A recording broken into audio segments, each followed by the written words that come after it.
जय हिंद students, welcome to study for civil services. कैसे हैं आप सभी लोग? उम्मीद करता हूँ सभी बहुत ही बढ़िया होंगे। सो गाइज, आज है 19 फरवरी 2025 और आज के करंट अफेयर्स को हम लोग कवर करने वाले हैं। आप में से जो भी स्टूडेंट्स यूपीपीसीएस, यूपीएससी, बीपीएससी या किसी भी स्टेट पीएससी की तैयारी कर रहे हैं, तो ये लेक्चर गाइज आपके लिए काफी ज्यादा इंपॉर्टेंट है। तो एंड तक आपको लेक्चर को जो है वो देखना है और अपने साथ पेन और पेपर लेकर बैठो। जो भी इंपॉर्टेंट चीजें होंगी वो मैं आपको नोट डाउन करवाऊंगा, वो आपको अपने पास लिखनी है और उसी से रिलेटेड नोट से रिवीजन जो है वो करना है। और ये ज्ञान सर है गाइस, और ज्ञान सर का पेड बैच आपके लिए अवेलेबल है। UPPCS, BPSC, UKPSC, RO BEO, UP triple SC exam की आप तैयारी कर रहे हैं, तो जीरो से लेकर सिलेक्शन तक का बैच है ये। इसको तुरंत जो है वो ज्वाइन कर लीजिए। हरियाणा, राजस्थान, छत्तीसगढ़ से अगर बिलोंग करते हैं तो भी आपके लिए हमारे पास बैचेस अवेलेबल है। तो ज्वाइन कैसे करना है, तो ये दिए गए नंबर पर कांटेक्ट कर लो और ज्वाइन कर लो। और आज के टॉपिक्स ये सब है जिनको हम लोग एक एक करके कवर करने वाले हैं, बट उससे पहले मैं आपके कमेंट्स जो है वो देख लेता हूँ। आपने कोई चीज पूछी होगी तो उसका जवाब दे दूंगा। और बाकी आपके आंसर्स बहुत बढ़िया यार। आयुष गुप्ता एकदम बढ़िया परफेक्ट आंसर दे रहे हैं। प्रीति मिश्रा बहुत बढ़िया। मजा आ जाता है आप लोग के आंसर्स को देखकर और डेडिकेशन को देखकर। और यही देखो, यही डिसिप्लिन, यही डेडिकेशन आपका रहेगा तो आपका सिलेक्शन होकर रहेगा, मैं गारंटी देता हूं। बस इसको तोड़ना मत। रेगुलर मतलब फिर रेगुलर, एक भी दिन नहीं छूटना चाहिए। इस प्रकार की आपकी वो होनी चाहिए पूरी तैयारी। बहुत बढ़िया पायल भारती, आयुषी सिंह, अंजलि सिंह बहुत बढ़िया, वेरी गुड। अनु कुमारी ने लिखा है कि सर आप दिखते नहीं हो तो इंटरेक्शन ही नहीं हो पाता, सेशन बोरिंग हो जाता है। फोकस करो भाई टॉपिक्स के ऊपर, समझने के ऊपर। किताब जब पढ़ते तो किताब में कोई दिखता है क्या? मेरा ऑब्जेक्टिव है कि अगर मैं दिखूंगा ना तो आप डिस्ट्रैक्शन जो है वो ज्यादा होगा। राइट, ये बेसिकली वो रहता है। क्योंकि क्या होता है, जब मैं आपको जो है वो दिखूंगा फेस टू फेस, तो कई बार ऐसा भी होता है कि आप जो है वो टॉपिक से हटकर जो है वो मेरी तरफ देखने लगे या कोई एक्शंस को जो है वो देखने लगे, तो थोड़ा माइंड जो है भटकता है। तो फोकस करो सिर्फ मेरी आवाज को सुनने के ऊपर। ये तो मैं पहली बार सुन रहा हूँ यार कि बोरिंग हो जाता है। चलो एनीवेज, होता है, किसी को बोरिंग लगता है, किसी को इंटरेस्टिंग लगता है, सबकी अलग अलग चीजें हैं। सो बट हालांकि बोरिंग और इंटरेस्टिंग आपकी लाइफ में कभी होना ही नहीं चाहिए। ये आपका करियर की बात है बॉस। तो आपके लिए करियर के पॉइंट ऑफ व्यू से ये चीज कभी बोरिंग होनी नहीं चाहिए। हाँ, ये जरूरी हो सकता है कि जो पढ़ा रहा है शायद उसकी चीजें बोरिंग लगे, क्योंकि जरूरी नहीं है कि मैं जो पढ़ा रहा हूँ वो सभी को मेरे मेरे पढ़ाए गए टॉपिक जो है वो अच्छे लगे। है ना, मेरा तरीका सभी को अच्छा लगे। हो सकता है कि काफी सारे लोगों को सही नहीं भी नहीं लगेगा, सबकी अपनी पर्सनल चॉइस होती है।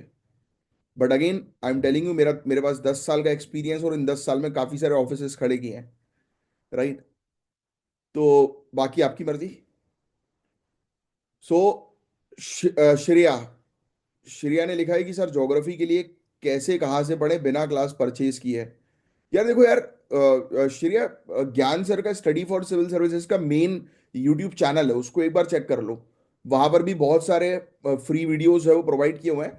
बट उससे बेटर जो है वो बताऊं क्या रहेगा। मतलब वो तो है ही, वो तो आप देखो ही देखो। बट क्या करो, जो आपके पास बुक लिस्ट है, आपको सभी को पता है कि बुक्स के थ्रू जो है वो चीजों को कवर अप करना है, बुक के बाहर तो कुछ आना नहीं है। तो बुक को चाटो ना यार, क्या दिक्कत है? उसको पढ़ो, उसको समझो, टाइम दो उस पर। क्योंकि आपने लिखा है कि आपने पहले कई कोचिंग जो है वो ज्वाइन करी थी और वहां से आपको जो है वो सही वो नहीं मिला गाइडेंस। ये चीज मैं समझ सकता हूँ। बट श्रेया, एक बार इन दिए गए नंबर पर जो है वो कांटेक्ट करो, आपको कोई ना कोई सोल्यूशन वहां से जो है वो मिल जाएगा। और बहुत ही अफोर्डेबल कोर्स है, अगर ट्राई करो तो ज्वाइन करने की, अगर पॉसिबल हो पाए तो ज्वाइन करो, क्योंकि यहाँ पर बहुत अच्छा मटेरियल जो है वो प्रोवाइड किया गया है। गोल्डी के आंसर्स आए बहुत बढ़िया। काजल भारती, फैंटेस्टिक, बढ़िया आंसर्स आप लोग सभी लोग जो है वो दे रहे हो। प्रिया मोहित त्यागी, आप आंसर्स लिखना शुरू करो। ऋषभ पांडे, आंसर लिखना शुरू करो। ईशा ठाकुर, बहुत बढ़िया। चलिए, क्लियर। अब सबके कमेंट्स जो है वो देख लिए, बातचीत हो गई है। अब बिना समय वेस्ट किए फटाफट टॉपिक्स को जो है वो शुरू करेंगे। सो पहला जो टॉपिक है ये आपके इंटरनेशनल रिलेशंस जीएस पेपर 2 के पॉइंट ऑफ व्यू से काफी इंपॉर्टेंट टॉपिक है। सिर्फ अभी चीजों को ध्यान से सुनना, उसके बाद में चीजें आपकी नोट डाउन करवा दूंगा। बीच बीच में जो नोट डाउन करने को बोलूंगा वही चीज आपको सुननी है। इंडिया म्यांमार के बीच का बॉर्डर का जो मुद्दा है गाइस, ये काफी इंपॉर्टेंट है, स्पेशली नॉर्थ ईस्ट इंडिया के लिए। और ये बॉर्डर भी काफी ज्यादा इंपॉर्टेंट है नॉर्थ ईस्ट इंडिया के पॉइंट ऑफ व्यू से।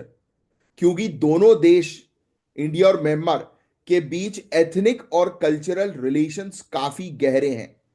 मतलब दोनों साइड के लोग जो हैं, उनके कल्चर, उनके ट्रेडिशन सेम है। तो इसलिए ये बॉर्डर जो है वो काफी इंपॉर्टेंट हो जाती है।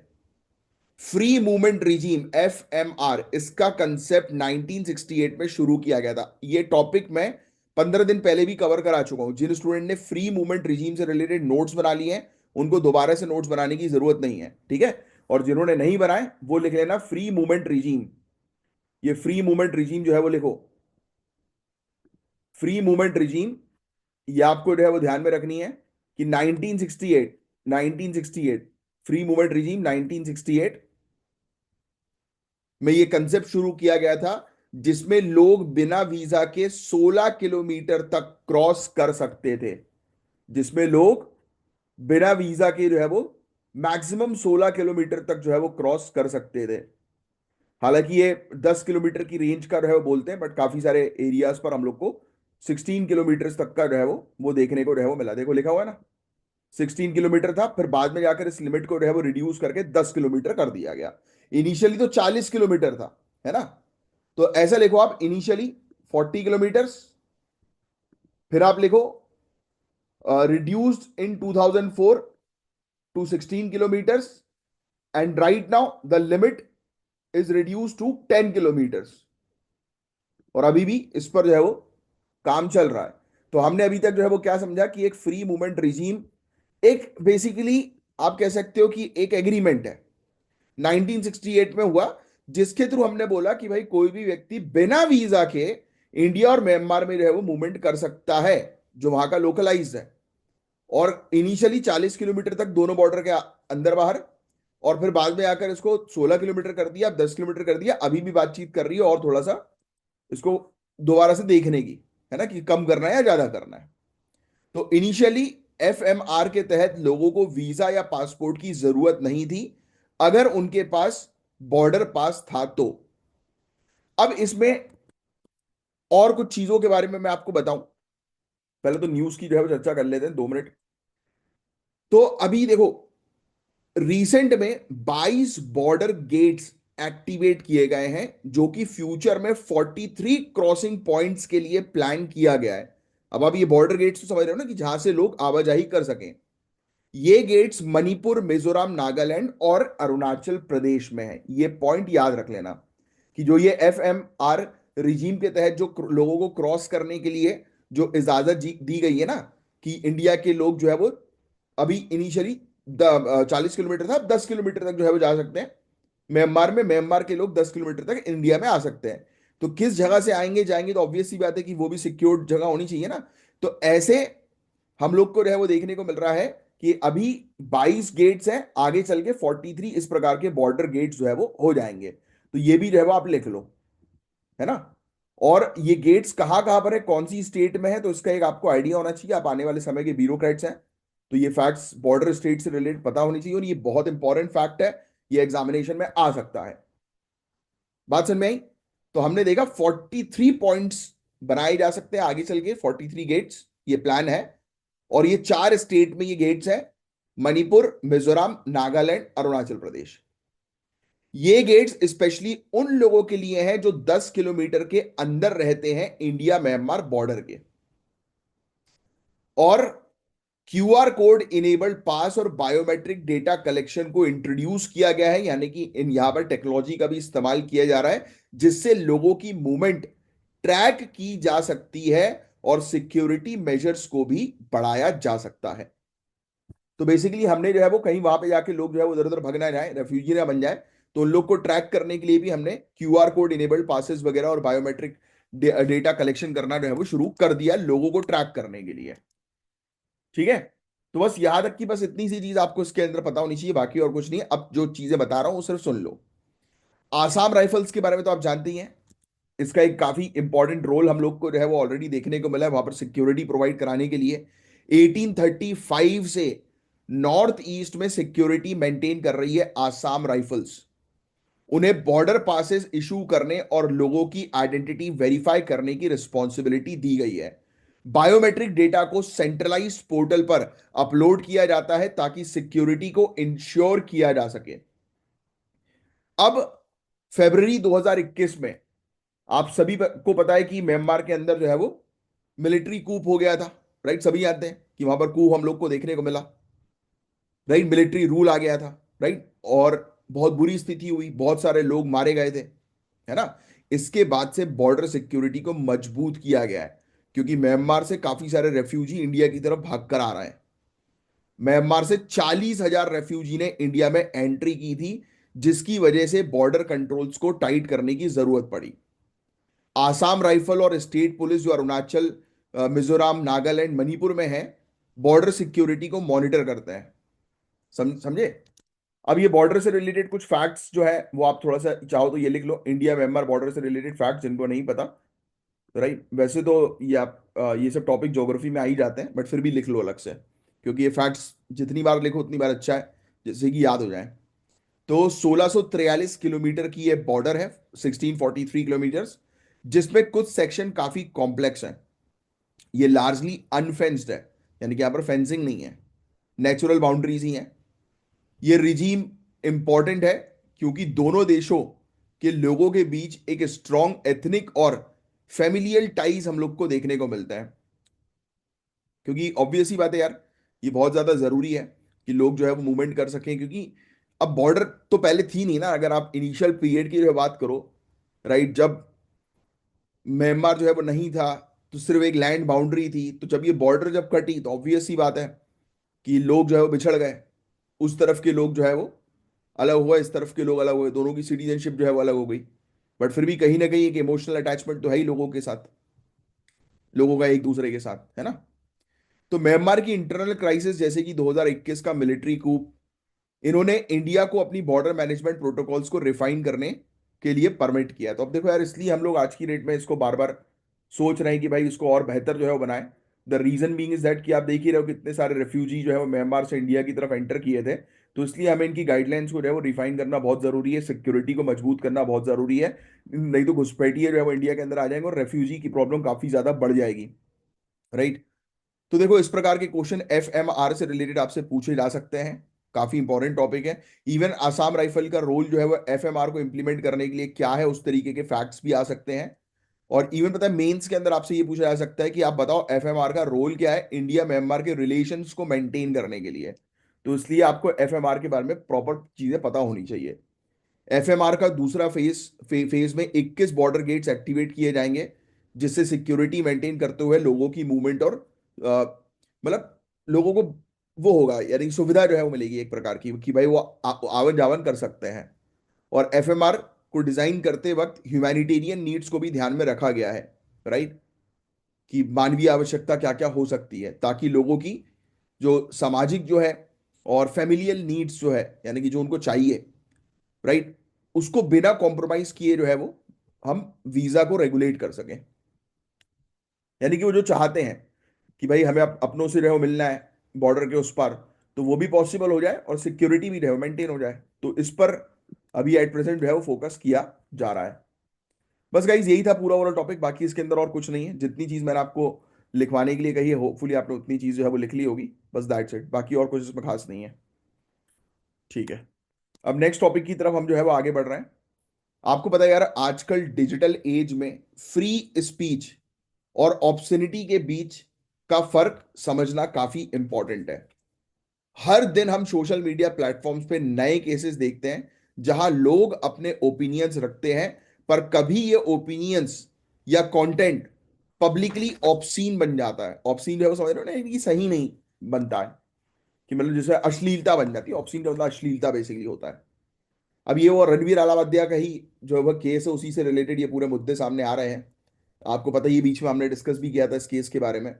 और ये बात तो सत्य है कि सोशल नहीं यार, पर मुझे नहीं लगता कि अश्लीलता अश्लीलता होती है भाई। ऐसा नहीं है कि आपकी फ्री स्पीच अश्लीलता बन रही है कभी भी।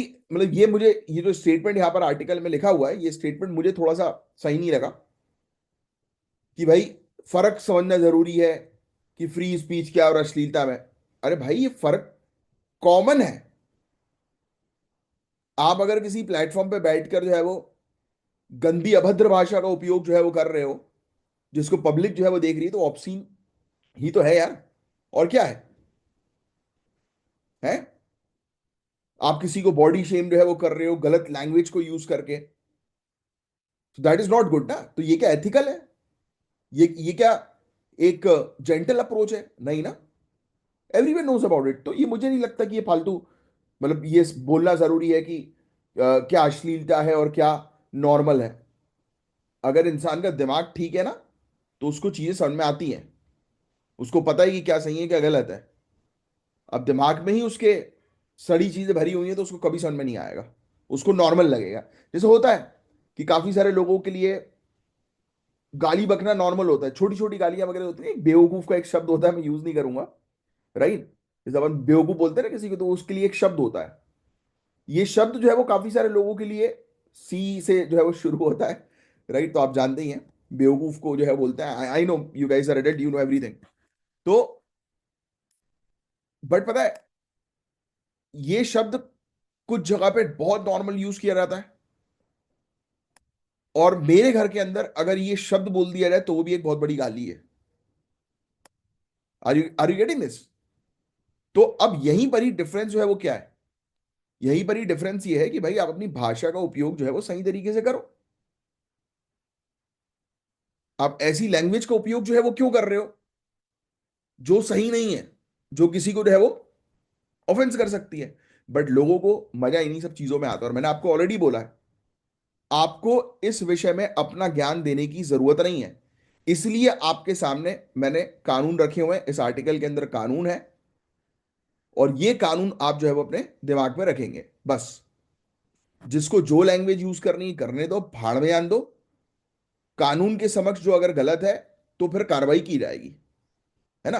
अब जो ये मुद्दा उठ रहा है, ये है यूट्यूब इन्फ्लुएंसर का केस, है ना। जहां उन्होंने एक शो पर ऐसी बातें जो है वो बोल दी, ऐसी अभद्र भाषा का उपयोग जो है वो कर दिया, और ऐसी घटिया चीज जो है वो बोली है कि सभी लोग उनके खिलाफ हो गए। अब मैं एक और चीज आपको बता दूंगा, इस बहुत सिंपल सी चीज। ये गेम जो है ना, ये कॉमन मैन के लिए रचा जाता है। बात बहुत ध्यान से समझना। और ये चीज सुनो, ये लिखने वाली चीज नहीं है, ये आपके समझने वाली चीज है। You guys are coming bureaucrats, officers हो आप। आपको पता होना चाहिए कि ऐसा हुआ तो क्यों हुआ। I am literally telling you, ऐसा तो नहीं है कि रणबीर अलाहाबादिया से पहले किसी ने ऐसी कोई घटिया बात नहीं बोली होगी और भी लोग बोल के निकल गए। ये पता लगे किसी ने ध्यान नहीं दिया। समय रहना तो कब से ही बोल रहा है, तब तो मुद्दा जो है वो उठा नहीं। रणबीर अलाहाबादिया का ही मुद्दा जो है वो क्यों उठ गया? अब बात ध्यान से समझेंगे आप। अगर कनेक्ट कर पाओ तो ये शायद चीजें कहीं और ना मिले आपको, बट आप ब्यूरोक्रेट हो, आपको चीजें कनेक्ट करना बहुत जरूरी है। ये सोशल मीडिया है बॉस, यहां पर आप अच्छा करते जाओ, और एक गलती से हल्की सी भी चीज बुरी होगी उसको इतना बड़ा बना के बता दिया जाता है, और इतने सारे लोग उस पर जो है वीडियो बना देते हैं कि आप, अब एग्जांपल लेते हैं, ठीक है। आप अपनी डिस्ट्रिक्ट के डीएसपी हैं? आप अच्छा काम जो है वो कर रहे हैं, बढ़िया काम जो है वो कर रहे हैं, सब बिल्कुल प्रॉपर लॉ एंड ऑर्डर आपने मेंटेन जो है वो किया हुआ है। अब आपसे काफी सारे पॉलिटिशियन खुश नहीं है, आपसे काफी सारे पॉलिटिशियन खुश नहीं है। और अब आपने एक दिन अचानक से जो है वो देखा कि सोशल मीडिया पर आप ट्रेंड पे चल रहे हो। क्यों जो है वो ट्रेंड पे चल रहे हो? क्योंकि आप एक एक छोटा बच्चा था। इमेजिन करना सिचुएशन, ठीक है, ये ऐसी केस स्टडी और सिचुएशन आपसे एथिक्स में भी आ सकती है, जीएस पेपर 4 और इंटरव्यू में भी पूछी जा सकती है, यानी कि पर्सनालिटी टेस्ट में आपके। एक छोटा सा बच्चा, आप उसको उंगली दिखा के जो है वो ऐसे थोड़ा गुस्से में बात जो है वो कर रहे हो, है ना। अब आपकी वो फोटो खिंची हुई है, और उस फोटो के जो है वो नीचे जो है वो लिखा हुआ है कि देखो ये अधिकारी मैडम या ये अधिकारी सर, देखो किस तरीके से जो है वो एक बच्चे को जो है वो धमका रहे हैं। बल्कि आप उसको उंगली दिखा के समझा रहे थे कि देखो भीख मांगना अलाउड नहीं है, भीख मत मांगो, पढ़ाई लिखाई करो, मेरी तरह बनना है तो, है बेटा। मतलब होता है ना, एक एटीट्यूड होता है, एक अलग एक बॉडी लैंग्वेज होती है। तो आपकी जो बॉडी लैंग्वेज थी वो थोड़ी सी हार्श थी समझाने के लिए, बट वो फोटो खींच के उसके नीचे जो चीज लिख दी कि देखो ये उसको चिल्ला रहा है, धमका रहा है। ये नहीं बताया कि आप किस चीज के लिए धमका रहे थे। तो आधी इंफॉर्मेशन, अधूरी इंफॉर्मेशन, और आप चले गए ट्रेंड पे। पूरा सोशल मीडिया आपको गाली बक रहा है कि अरे ये कैसी अधिकारी है, ये कैसा अधिकारी है, इस तरीके के लोग बदनाम कर रहे हैं। बट ऐसा तो आपने किया नहीं, तो आप क्या करोगे? है इस चीज का जस्टिफिकेशन आप जो है वो, ठीक है आपने सोशल मीडिया पे एक वीडियो बना के जस्टिफिकेशन दे दिया, आपका वीडियो वायरल नहीं हुआ, वो वाला वीडियो वायरल हो चुका है। फिर आप हर एक इंसान को तो समझाओगे ही नहीं, नहीं ना। तो एक समझदार इंसान की क्वालिटी होती है कि उसको चीजें पहले तो समझ में आनी चाहिए कि ये सोशल मीडिया है, यहां पर कुछ भी चीजें हो सकती हैं, we can not control that particular thing, ये आपके हाथ में नहीं है। जब हमारे ऑनरेबल प्राइम मिनिस्टर का वीडियो बना के वायरल जो है वो कर दिया जाता है कि वो गाना गा रहे हैं राइट, देखा होगा आपने मीम्स वगैरह, तो लोग क्या किसी डीएसपी को छोड़ेंगे? नहीं। द पॉइंट इज दैट कि इस चीज को नहीं रोक सकते। दूसरा वापस आते हैं शो के बारे में। दिल्ली के अंदर इलेक्शन हुए, अब आप चीजें रिलेट कर पाओगे। क्या होती है, कोई बड़ी घटना को छुपाने के लिए किसी दूसरी चीज को उछाल दिया जाता है, जिससे कि पूरा फोकस जो है वो उससे हटकर यहां पे आ जाए, है पूरा फोकस हटकर यहां पे आ जाए। ऑनरेबल प्राइम मिनिस्टर ने अवार्ड दिया था रणबीर अलावद्या को, है। और टसल हम लोग को जो है वो देखने को मिलती है कि आपस में पार्टीज के बीच में चल रही है। दिल्ली इलेक्शन हुआ, दिल्ली इलेक्शन का रिजल्ट आपको जो है वो ऑलरेडी पता है, उसी के दौरान ये वाला केस उभर कर आ गया। कोई रिलेशन समझ में आया कि नहीं आया? चलो ठीक है, नहीं आया तो एक और चीज बताता हूं। आपको अडानी वाला इंसिडेंट पता होगा। अडानी के पास, अडानी के पोर्ट पे ना जाने कितने करोड़ों के ड्रग्स जो है वो सीज हुए थे। यस। नहीं पता तो एक बार सर्च करना। सेम उसी समय पर शाहरुख खान के बेटे को उठा लिया गया। पूरी दुनिया जो है वो उसने मेन मुद्दे को छोड़कर शाहरुख खान के मुद्दे पर इंटरेस्ट लेना शुरू कर दिया, क्योंकि वो पब्लिक फिगर है, सेलिब्रिटी है। रणवीर अलावद्या, 2 करोड़ कुछ फॉलोअर्स है शायद उसके, कितने सारे लोग उसको जानते, तो पता था कि इसका मुद्दा अगर उठेगा तो पूरा फोकस इसके ऊपर चला जाएगा, एल्गोरिदम पूरा यूट्यूब का इसके ऊपर जो है वो खींच लिया जाएगा। तो you are upcoming bureaucrat, you have to understand very well कि कभी कभी कुछ चीजों को छुपाने के लिए कुछ चीजें हाईलाइट कर दी जाती है कि कॉमन मैन जो है वो इसकी तरफ जो है वो देखना शुरू कर दे।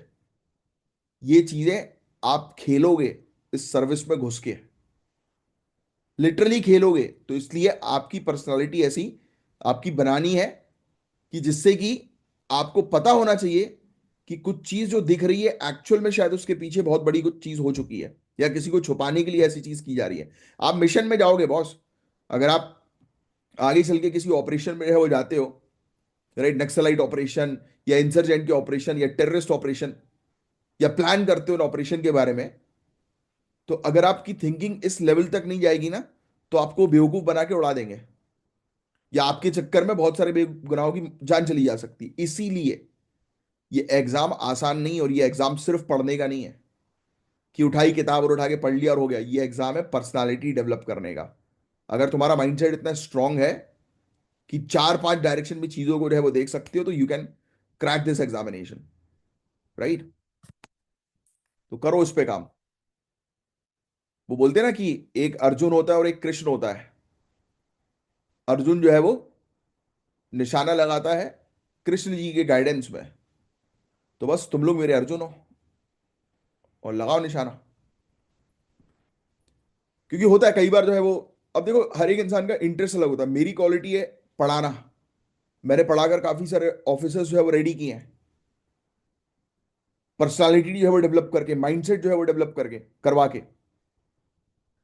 तो कई बार सवाल आता है कि आप क्यों नहीं गए सर्विस में? उसके पीछे का रीजन है कि मेरी क्वालिटी ये है, किंग मेकर।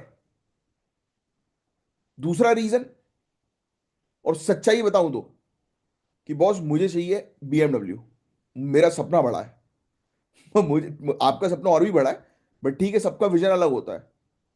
मेरा मॉनिटरी विजन है कि मैं लीगली पैसा खर्च करना चाहता हूं भाई। ऐसा नहीं कि मैं कमाऊं और फिर उसको मैं खर्च ही ना कर पाऊं। वो होता है फिर यही है कि मेरे स्टूडेंट्स कमाएं, फिर वो मुझे लग्जरी दें चलो एनीवेज, हो गया मजाक। अब let's start with the topic. तो ये समझ में आ गया आपको, इस पूरे टॉपिक का जो पूरा घोल था वो मैंने आपको अभी दे दिया है। अब आपको सिर्फ सुनना है और कुछ नहीं करना, और कुछ चीजें नोट डाउन करनी है। जैसे कि ये कानून, हमारे यहाँ पर कौन से कानून है, तो भाई सिर्फ कानून के नाम लिख लो कि अश्लीलता को रोकने के लिए हमारे यहाँ पर कौन से कानून है, और इसके बारे में थोड़ी सी डिटेल जो है वो लिख लो। बस और कुछ नहीं बचा है इस टॉपिक के अंदर समझने लायक। तो सेक्शन 294 इंडियन पीनल कोड या बीएनएस 2023 का, ये कानून किसी भी तरह के अश्लील मटेरियल का पब्लिक डिस्प्ले, एडवर्टीजमेंट या सेल को बैन करता है, चाहे वो डिजिटल मीडिया हो या फिजिकल है। अभी याद आ रहा है रणबीर अलावद्या के समय पर, पहले याद नहीं आ रहा था कि इतने समय से ये सब शो जो है वो चल रहा है? कैरी मिनाटी का याद नहीं आता किसी को? है, इतने व्यूज आ रहे हैं। बीबी की वाइन्स, उसने भी तो ऐसी जीता है शोहरत, है, तब किसी को प्रॉब्लम नहीं हुई।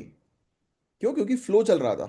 जाने दो, जब तक चीजों को दबानी है ना, मेन मुद्दे को, तब उठाएंगे कोई दूसरा मुद्दा, तब घसीटेंगे। अरे this is politics, this is called actual diplomacy. बोलते ना ब्यूरोक्रेट आर डिप्लोमैट्स, वो इसलिए बोलते हैं क्योंकि ये खेल ही पूरा उनका होता है जो वो रचते हैं। सेक्शन 290, अच्छा, ऑब्सनिटी, अश्लीलता डिफाइन की गई है कि कोई भी मटेरियल जो सेक्सुअल थॉट्स प्रोवोक करे या जो पब्लिक मॉरल्स को हार्म करे। तो देखो, ये कानून तो है ही भाई, बट फिर भी अभी क्यों कानून को याद किया जा रहा है? तो आप समझदार हो, आपको मैंने एक इशारा दिया है। बट हाँ, फिर से अगेन रिपीटिंग इट, ये चीजें लिखने वाली नहीं है ना बोलने वाली है, ये चीजें दिमाग में रखने वाली है। क्योंकि जो ऑफिसर होता है ना, वो दिमाग में चीजें रखता है और इस तरीके से प्रेजेंट करता है। मुस्कुराहट पे गेम होगा आपके, पता है आपको? एक असली पर्सनालिटी दिखती है कि आपके सामने जब आप इंटरव्यू में बैठोगे ना, आपके सामने बोर्ड मेंबर्स बैठे होंगे, आप दे रहे हो बढ़िया बिल्कुल इंटरव्यू कॉन्फिडेंस के साथ, और जब आपसे इसी प्रकार का जो है वो सवाल पूछा जाएगा, तो आप ये नहीं बोलोगे कि किसी चीज को दबाने के लिए कोई चीज है वो उठाई जाती है। जब वो चेहरे पे मुस्कुराहट आती है ना, आप मुस्कुराते हो, सामने वाला भी मुस्कुराता है, तो वो बिल्कुल टेलीपैथी होती है भैया, दिमाग का सिग्नल होता है। ऑफिसर टू ऑफिसर कई बार बात नहीं करते हैं, सिर्फ इशारों में पूरा खेल होता है। देखा होगा ना आपने काफी सारे मिशन में, साइन लैंग्वेज, इशारों में ही पूरा मिशन जो है वो कंप्लीट हो जाता है बिना एक चू बोले। क्यों? Because these guys are trained, जैसे कि आप ट्रेंड हो गए। ये एग्जाम सिर्फ पढ़ने का नहीं है। सिर्फ पढ़ने का होता तो 99% वाले लोग ही सिर्फ इस एग्जाम को क्रैक कर रहे होते या नोटिफिकेशन में दे दिया होता। इस एग्जाम को उन लोगों ने भी क्रैक किया जिन्होंने 12वीं फेल करी है।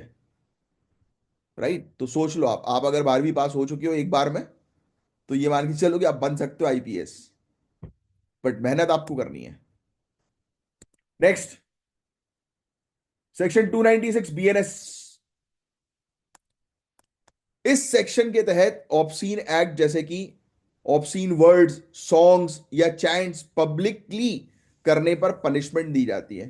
तो हमारे तो चल ही रहा है भाई, है, गाने भी बन रहे हैं।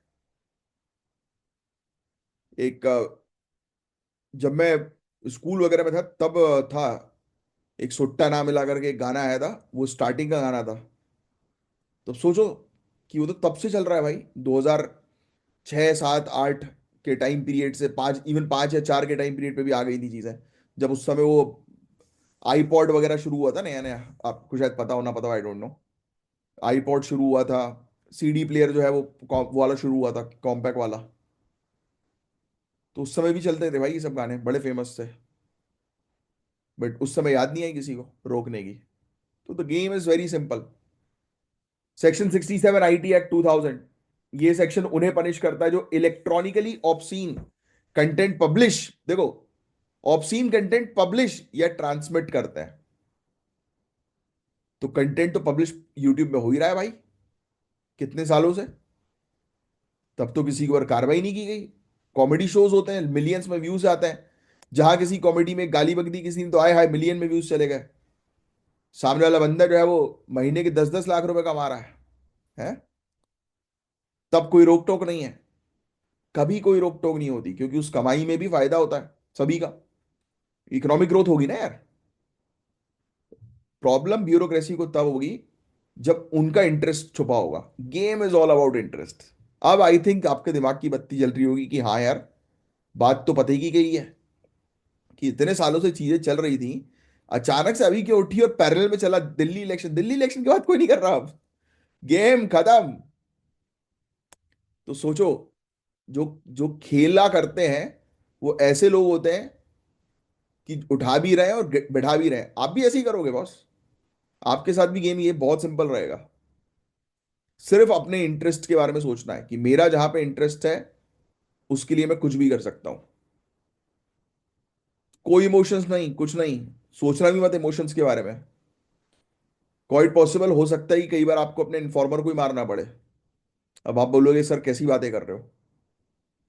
होता है भाई, जब आप मिशंस वगैरह में जाते हो तो अगर आपको अपने ही इन्फॉर्मर से खतरा अगर हो जाए कि भाई उसके थ्रू आपको कोई ट्रैक ना कर ले, तो मारना पड़ेगा, उसके अलावा कोई चॉइस ही नहीं है। झूठ बोलने पड़ेंगे, है क्योंकि इंटरेस्ट को सेव करना है अपने।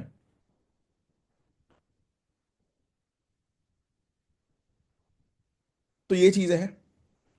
ऑब्सोनिटी डिफाइंड है वो की गई Ranjit D Udeshi versus state of Maharashtra के केस में। अब केसेस की बात करिए, ये बस देखो मैंने आपको बोला ना, ये पूरे पॉइंट्स लिख लेना, बस केसेस के नाम लिख लेना।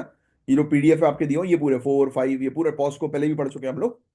केस के नाम लिखने की जो है वो जरूरत नहीं है, हेकलिंग टेस्ट जरूर लिख लेना। हेकलिंग टेस्ट। अब आइए ये समझते हैं अपन हेकलिन टेस्ट क्या है। ये टेस्ट यूके की क्वीन वी हेकलिन केस से आया था, जिसमें ऑब्सनिटी को इस बेसिस पे डिफाइन किया गया कि कोई मटेरियल अगर वल्नरेबल इंडिविजुअल जैसे कि बच्चों को मॉरली वीक लगे या करप्ट कर सकता है तो वो ऑब्सीन है। समझ रहे हो?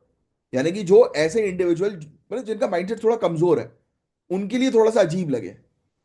एग्जाम्पल, जब आप छोटे बच्चे थे, जब आपने पहली बार कोई गाली सुनी होगी तो आपको एक्साइटमेंट फील नहीं होगा, आपको लोगों को छी यार ये क्या है। या पहली बार कोई चीज के बारे में आपने समझा होगा, गलत चीज के बारे में, तो आपके दिमाग में वो गंदगी आई होगी, अरे यार छी यार शिट, छी क्या है ये। राइट? हुआ होगा, नो सबके साथ होता है ये। क्योंकि माइंड हमारा बचपन में प्योर रहता है ना, बोलते हैं ना कि वो नया न्यू बॉर्न बेबी प्योर रहता है ना। क्योंकि जीरो रहता है उनका माइंड, कोई छल नहीं, कोई कपट नहीं, कोई गंदगी नहीं, कुछ नहीं, बिल्कुल प्योर माइंड। अब उस प्योर माइंड के सामने जब चीजें आती हैं तो वो सिंपल प्योर माइंड जो मैच्योर्ड भी नहीं है वो भी डिफाइन कर सकता है what is good what is bad. Yes. जैसे बोलते हैं ना गुड टच बैड टच, कई बार बच्चों को पता नहीं लगता, ऐसा नहीं है। बच्चे सेंसिटिव होते हैं, उनको पता रहता है कि यार ये गलत चीज है, ऐसा मत करो यार। बोलते भी हैं। काफी सारे रेप, चाइल्ड रेप केसेस की आप वो देखिए केस स्टडी, उसमें बच्चों ने कई बार रेजिस्ट भी किया because they know very well कि यार ये गंदा है, सही नहीं, अच्छा नहीं लग रहा है कि नहीं। तो नोज अबाउट एवरीथिंग। जब छोटे बच्चों को पता है जो मैच्योर नहीं है, तो यहां पर तो एडल्ट्स को तो मजा आ रहा है, ये सब चीजें उनके लिए बढ़िया है। सो ये चीज है। हिकलिन टेस्ट समझ में आ गया? हिकलिन टेस्ट वेरी इंपॉर्टेंट, ये लिख लेना। Hicklin test. नेक्स्ट, ये टेस्ट काफी रेस्ट्रिक्टिव था और आज भी क्रिटिसाइज होता है। और इवन कम्युनिटी स्टैंडर्ड टेस्ट एक हम लोग को देखने को मिलता है, एक और केस में आया था 2014 के। इस टेस्ट ने हिकलिन टेस्ट को रिप्लेस कर दिया, तो अब नया हम लोग को देखने को मिल रहा है कि एक और आया कम्युनिटी स्टैंडर्ड टेस्ट, ये भी लिख लेना। इसने लिख देना, रिप्लेस कर दिया इंडिया के अंदर हिकलिन टेस्ट को। 2014 का लिख लेना, ईयर लिख लेना, केस की जरूरत नहीं है। और ऑब्सनिटी को एक्सेस करते वक्त करंट सोसाइटल नॉर्म्स को कंसिडर किया गया। मतलब समझे? आज की डेट में सोसाइटी किस तरीके की है, समाज किस तरीके का है, उसको जो है वो देखकर इस टेस्ट को जो है वो अपनाया गया। होता है ना यार, जैसे जैसे समाज जो है वो ग्रो करता है वैसे वैसे कई बार हमें जो है वो देखने को मिलता है कि स्लैंग जो है वो चेंज होती है, जिसको बोलते हैं ना स्लैंग, तो वो जो है वो चेंज होती है। जैसे वही मैं आपको बता रहा था, कुछ लोग के लिए बेवकूफ एक वर्ड होता है, कोई बेवकूफ बोलता है, कोई कोई दूसरा वर्ड यूज करता है उसके लिए, और ये कॉमन है। काफी सारे जगहों पर बहुत कॉमन है। उनको लगता है यार कॉमन बात है ये तो, ये कोई बड़ी बड़ी गाली नहीं है, कुछ नहीं है ना, होता है। तो ये बोल रहे हैं कि हम पहले समाज को देखेंगे कि भाई समाज अगर उस चीज को एक्सेप्ट कर रहा है तो इट्स ओके। तो इसलिए इसका नाम भी रखा गया कम्युनिटी स्टैंडर्ड स्टेट्स, की कम्युनिटी के लिए ठीक है। और अभी रणवीर वाले केस को आप देख लो, उसने जो बातें ठीक है बोली, जो भी बोली, ऐसी बातें और भी लोग बोल चुके हैं भाई, कंटेंट आपको मिल जाएगा और वो भी ट्रेंडिंग वाला मिलेगा, मतलब मिलियंस में व्यूज व्यूज वाला। बट उस पर कोई ध्यान नहीं देगा। रणवीर पे क्यों ध्यान दिया गया? बिकॉज फॉलोइंग बहुत ज्यादा है। दूसरा एक मुद्दे को छुपाना था बस। अब इसने रणवीर ने तो बेचारे ने ये सोचा था कि जैसे समय रहना है उसकी तरह रील वगैरह ट्रेंडिंग हो रही है आजकल, रील्स आ रही हैं, लोग उसके फैन हो गए हैं, मैं भी कुछ ऐसी बातें बोल दूंगा तो मेरा भी बोलबाला हो जाएगा मार्केट में, और है तो वो खुद ही अपनी चीजों में फंस गया। बेचारे को थोड़ा ना पता था कि उसके पीछे बैठे हुए ब्यूरोक्रेट वेट ही कर रहे हैं कि कोई मुद्दा निकले, कोई मुद्दा निकले। उनको जैसे ही मिला मुद्दा उनने बोल लिया भाई लो पकड़ो, 1 लाख कंप्यूटर्स में एक टाइम पर जो तुरंत एक साथ कमेंट करो, हो गया ट्रेंडिंग। और क्या चाहिए भाई, एल्गोरिदम को बढ़ाना है तो आपको उसको समझना पड़ेगा। अगर मैं कोई, जैसे मैंने ये वीडियो बनाया तो एक साथ बहुत सारे लोग अगर कमेंट्स करने लगेंगे, जैसे मेरा एक पेट है, आपको शायद पता हो, दौलत, 2 करोड़ 70 लाख 27 पॉइंट कुछ 27 मिलियन कुछ उसमें व्यूज गए थे, और लाइक्स ही करीब 20-25 लाख के आसपास उसके लाइक्स जो है वो हो गए थे एक वीडियो में। बहुत सारे सेलिब्रिटी ने भी उसको लाइक किया था। वो कैसे हुआ कि क्या होता है कि एकदम से अब चीजें उठती हैं तो लोग एकदम से शेयर करने लगे बहुत तेजी से एक साथ।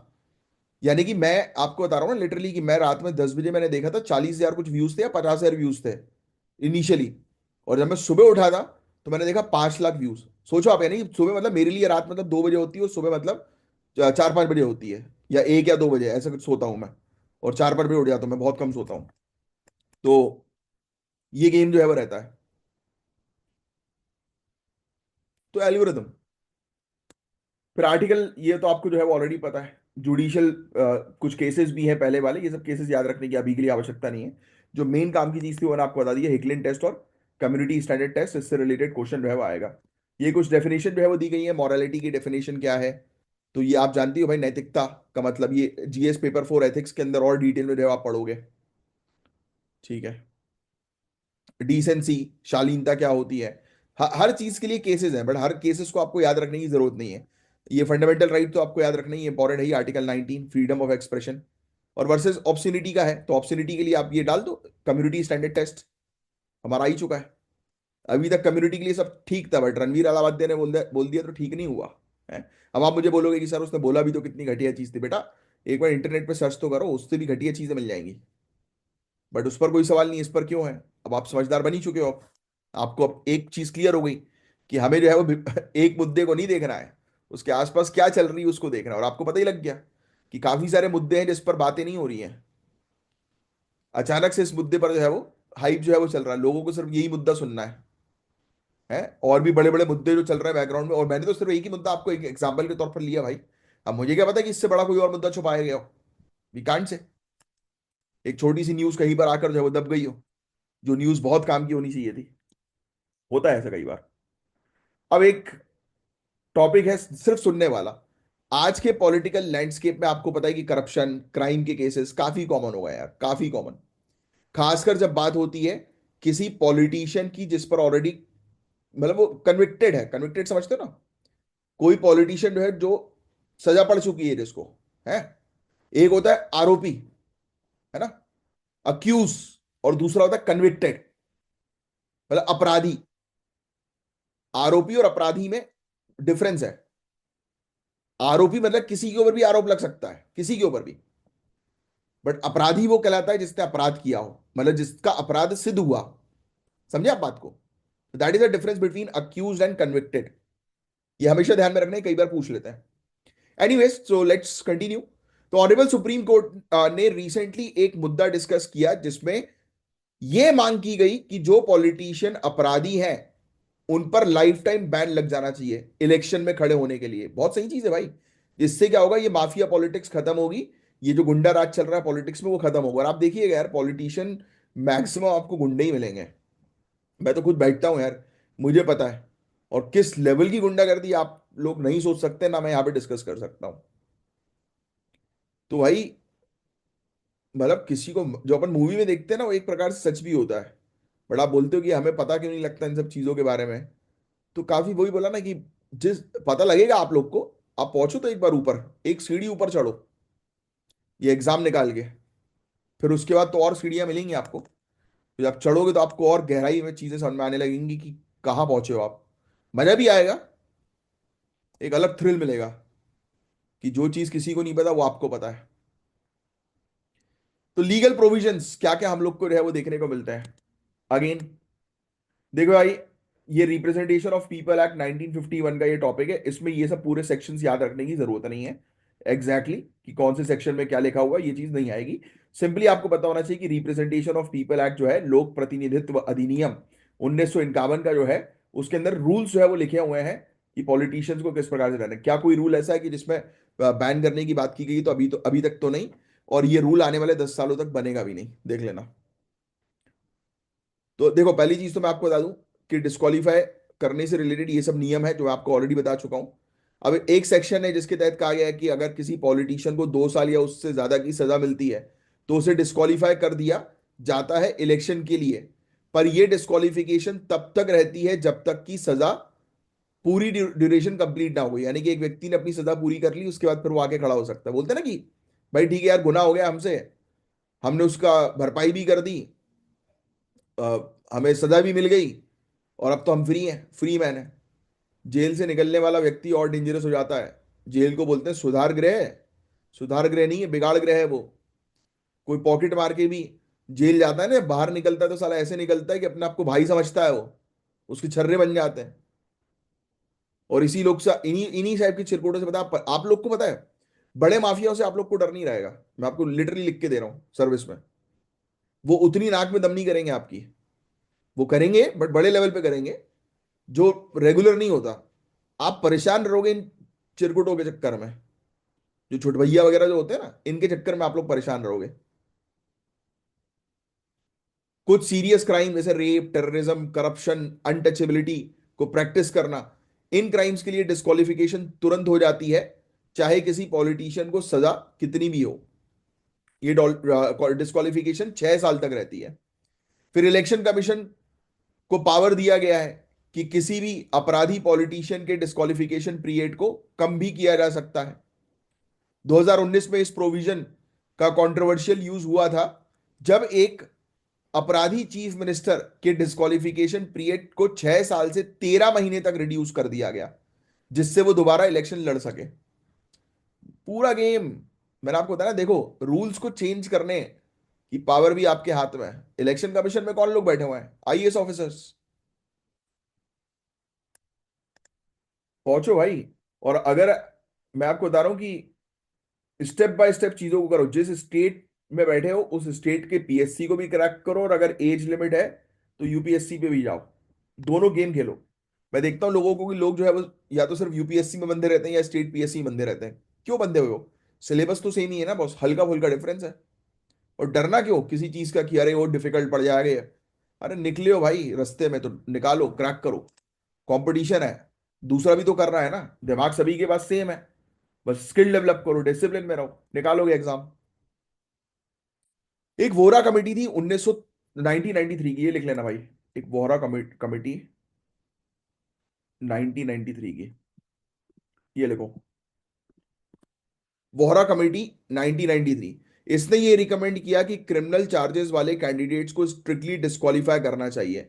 जैसे गवर्नमेंट एम्प्लॉयज अपने करियर को छोड़ते हैं जब उनको, मतलब कन्विक्शन होती है, ऑब्वियस ही बात है कि गवर्नमेंट एम्प्लॉयज को छोड़ना पड़ता है ना, रिजाइन करना पड़ता है जब कोई बड़ा मामला जो है वो उनके ऊपर जो है वो आ जाता है, बड़े केस में फंस जाते हैं, तो उन्हें पावर पोजीशन तक वापस आने का चांस ना मिले, ऐसा प्रोविजन पॉलिटिशियन के लिए भी लाया जाए, है ना।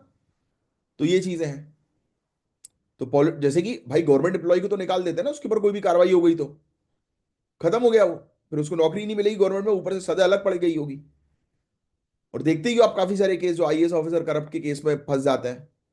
अभी तो एक बड़ा दिमाग खराब हुआ था मेरा, एक 20,000 के केस में यार एक एसडीएम फंस गई बेचारी, नई नई लड़की बनी थी, और बिल्कुल नई न्यू ज्वाइनिंग जो है वो थी, और 20,000 रुपए का एक मामले में जो है वो हो गया। इसीलिए भाई गेम खेलते हैं लोग, सोचते हैं कि भाई अब तो बैठेगा, अब तो मिलेगा पैसा।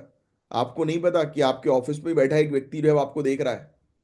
भले ही वो आपके सामने ऐसा बिहेव कर रहा है कि अरे सर सर ये तो कॉमन है, मैडम ये तो कॉमन है, लो कोई दिक्कत नहीं है, यहां से आपको फंसाया और वहां से उनको वो मिल गया, क्योंकि हो सकता है उसके ऊपर बैठा होगा कोई और डीएम अधिकारी बैठा होगा कि भाई मुझे लाके दो मामले करप्शन के, हैं अभी जरूरत है हमें करप्शन के मामलों की। जब जरूरत होती है ना तो अपने को ही चूस लेते हैं सभी लोग। यही गेम है ब्यूरोक्रेसी का। आपको भी जब जरूरत होगी ना, जैसे होता, आपने कभी देखा होगा ट्रैफिक में, देखो आप, नॉर्मली चेकिंग नहीं चलती है, बट कभी कभी एकदम से चेकिंग डेट हो जाती है कि अरे हेलमेट चेक करो, फटाफट फटाफट टारगेट मिलते हैं। सुना होगा ये वाली बात, तो कॉमन है बहुत आप लोगों ने। तब आप सिस्टम को समझो और उसके अकॉर्डिंग अपने आप को डेवलप करो। वोहरा कमेटी क्या बोल रही है कि पॉलिटिशियन को लाइफ टाइम परमानेंटली जो है वो बैन करो। उन्होंने डिफरेंशिएशन बताया, करप्शन और क्रिमिनल एक्टिविटीज डेमोक्रेसी को बर्बाद करती हैं, पब्लिक ट्रस्ट को खत्म करती हैं। लाइफ टाइम बैन से इंश्योर होगा कि पॉलिटिशियन जो है वो इस प्रकार के क्राइम में इन्वॉल्व नहीं होंगे। बट ऐसा होने नहीं वाला बॉस, मैं आपको क्लियर बता दूं। अभी के लिए एटलीस्ट 10 साल के लिए तो नहीं अभी, बाकी आगे का कह नहीं सकते। एटलीस्ट 10 साल का विजन तो लेके चलें। पॉलिटिकल राइवल्स अपनी पॉलिटिकल स्ट्रेटजी के तहत फॉल्स केसेस फाइल कर सकते हैं, जिससे वो अपने कॉम्पिटिटर्स को डिस्क्वालीफाई कर सकें। ये भी होता है ना भाई, अगर आपने बोल दिया कि अच्छा उस पॉलिटिशियन को लाइफ टाइम बैन करवाना है, चलो आओ रखवाओ भैया उसके घर में ड्रग्स है, माफिया घोषित कर दो उसको। होता ही है। सिंघम पिक्चर देखी थी ना आपने, तो उसमें भी तो करवाया ना ऑफिसर की गाड़ी के अंदर। ये फालतू पिक्चर नहीं है, ये एग्जैक्ट होता ही है। आपको भी फंसाने के लिए बहुत सारी चीजें की जाएंगी, इसलिए माइंडसेट आपको बिल्कुल क्लियर रखना है। हालांकि आपको ट्रेनिंग दी जाएगी तो अलग तरीके से होगी आपकी ट्रेनिंग, तो उसमें ये सब चीजें भी बताई जाती हैं कि कैसे आपको खुद को बचना है, बचाना है, क्या डूज है क्या डोंट्स है। मैं खुद ऑफिसर्स वगैरह के साथ बैठता हूँ। जैसे मैं आपको एक एग्जांपल देता हूँ कि एक मीटिंग जब आईपीएस के साथ होती है ना, तो जैसे टेबल में बैठे हैं, कॉमन मैन टेबल में बैठकर इतनी शराब पी जाता है कि वो खड़ा नहीं हो पा रहा, देख नहीं पा रहा। और आईपीएस अगर पीने वाला है आईपीएस, तो वो बैठ के जब पीता है ना, तब हार्डली एक या दो पैग, कि जितना उसको चीजें समझ में आए। और वही सेम बंदा जब अपने घर के अंदर बैठ के पीता है, तब एक बॉटल भी कम रहती है उसके लिए। आईपीएस की बात कर रहा हूं मैं, मतलब जो जो कॉन्टेक्ट है उसके according. Because they know very well कि वो जहां बैठे हैं वो शायद अननोन लोग हैं कुछ, और उनके सामने ऐसी बातें नहीं बोलनी है जो कुछ गड़बड़ हो जाए। या मैं एक रेस्टोरेंट में हूं, या मेरी एक पब्लिक प्रोफाइल है, पब्लिक इमेज है, तो यहां मुझे सोच समझ की चीजों को करना है। बट मेरा घर है, मतलब close door, this is my environment, यहां पर मैं जो चाहूंगा वो एंटर करेगा, जो चाहूंगा वो एग्जिट करेगा। है तो यहां पर मेरे ही लोग हैं, तो मुझे उससे कोई प्रॉब्लम नहीं, थ्रेट नहीं है। तो I have seen many of such people कि उनके घर पे जाके एक अलग पार्टी हुई, बाहर किसी से मीटिंग करनी थी तो अलग हुई। ऐसे ही आपको जो है वो रहना है। But no, I am not promoting any liquor और एनीथिंग, ये तो करना ही नहीं चाहिए, सबसे बेकार चीजें हैं ये, लाइफ में खराब जो है वो कर देती हैं। ठीक है, ऐसे टॉपिक्स में मजा आता है पढ़ने में। लिली थॉमस केस 2013 का, ये केस एक था लिली थॉमस, पीस चला गया शायद। ये ये केस जो है वो लिख लेना, ये इंपॉर्टेंट केस है, लिली थॉमस केस। हालांकि मैं केसेस मना करता हूं, बट ये केस इंपॉर्टेंट है। ये केस इंपॉर्टेंट था क्योंकि सुप्रीम कोर्ट ने representation of people act, RP act के सेक्शन 8 क्लॉज 4 को जो है वो रद्द कर दिया। जो पहले जो लेजिस्लेचर्स हैं, जो कानून बनाते हैं, उनको उनके कन्विक्शन के अगेंस्ट अपील करने पर उनकी पोजीशन मेंटेन करने की परमिशन देता था। बात समझ रहे हो? ये कानून क्या बोल रहा था पहले, जिसको सुप्रीम कोर्ट ने रद्द कर दिया, कि जो कानून बना रहे हैं, जो एमपी एमएलए हैं, है ना, तो इन लोगों को उनका कन्विक्शन के अगेंस्ट अपील करने पर उनकी पोजीशन मेंटेन करने की परमिशन देता था। यानी कि फॉर एग्जांपल किसी अब एमपी एमएलए के खिलाफ कोई केस फाइल हुआ, है ना, तो उसके अगेंस्ट वो अपील कर रहे हैं, यानी कि कोर्ट ने डिक्लेयर कर दिया कि भाई सामने वाला व्यक्ति जो है वो कन्विक्टेड है अपराधी हो गया, तो उसके अगेंस्ट अपील जो है वो कर रहे हैं वो, और अपनी पोजीशन में भी बैठे हुए हैं, एमपी एमएलए की पोजीशन पर। तो इसको जो है उन्होंने रद्द कर दिया कि नहीं, ऐसा जो नहीं होगा। कोई अगर गंभीर अपराध में है तो उसको अपनी कुर्सी फिर छोड़नी पड़ेगी, और वो डिसाइड करेगा फिर इलेक्शन कमीशन। एनीवेज, तो ये जजमेंट के बाद इमीडिएट डिस्क्वालिफिकेशन होने लग गई थी, जिसमें किसी भी कन्विक्शन के बाद पॉलिटिशियन को तुरंत डिस्क्वालीफाई कर दिया जाता था।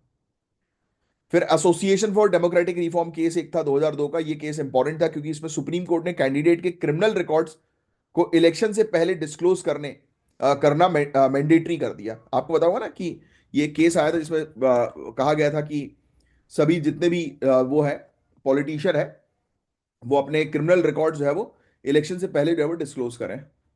बहुत शाणे होते हैं ये लोग। मिलोगे तब आपको पता लगेगा। आपके सामने बढ़िया बातें करते हैं, उसके बाद फिर आपके खिलाफ ही होने लगता है। जब तक आप, और ये दुनिया की नीति है, जब तक आप सामने वाले के लिए एसेट हो तब तक आप फायदेमंद हो।